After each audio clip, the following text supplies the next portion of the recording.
Well, it's time now for a roundup of some of today's international newspapers with our press reviewer, Nicholas Rushworth, who joins me now. Hello, Nicholas.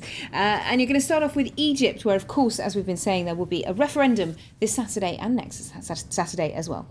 Hi to you, Lorna. I'm going to turn to the Australian paper, The Age, and a comment piece by Australian Muslim Walid Ali. He is a politics lecturer whose Egyptian parents emigrated to Australia in the 60s.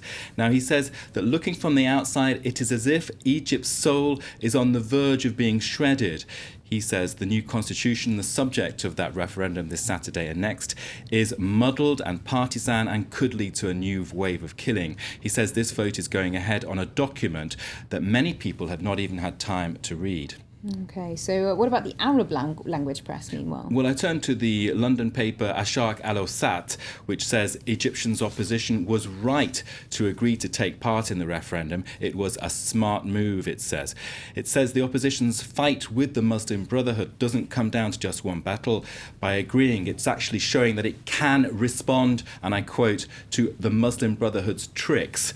Another piece out of London, the Arab paper Al-Hayat is arguing the Islamists have ruined the Arab Spring. In Egypt itself, Morsi is taking decisions that do not distinguish him from Hosni Mubarak. And the quote in that piece that's extremely scathing is that Morsi has even surpassed Iran's pioneers in the way he has been brotherhoodizing the Egyptian state. So very critical there.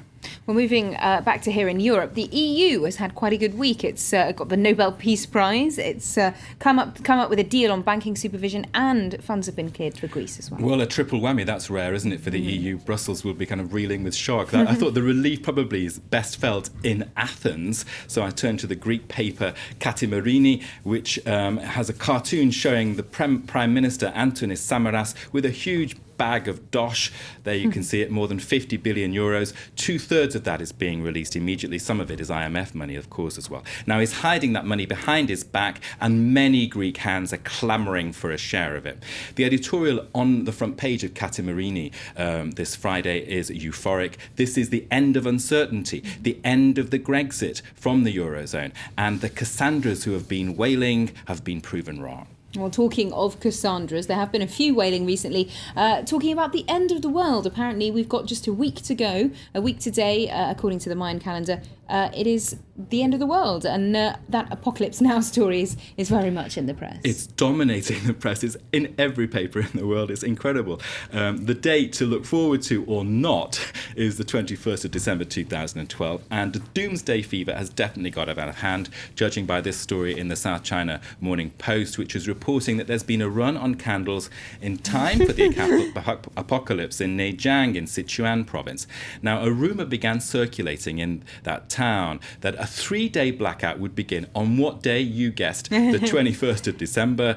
There was a rumour mill. People began stockpiling and building shelters. Now, the cartoon there shows a shopkeeper in the town sort of saying, come on inside for your doomsday candles, obviously bringing a smile to his face. The only way to light the void. That's because part of these rumours in China were actually that, in fact, on the day itself, lighters would not work at all. So you could only resort to matches.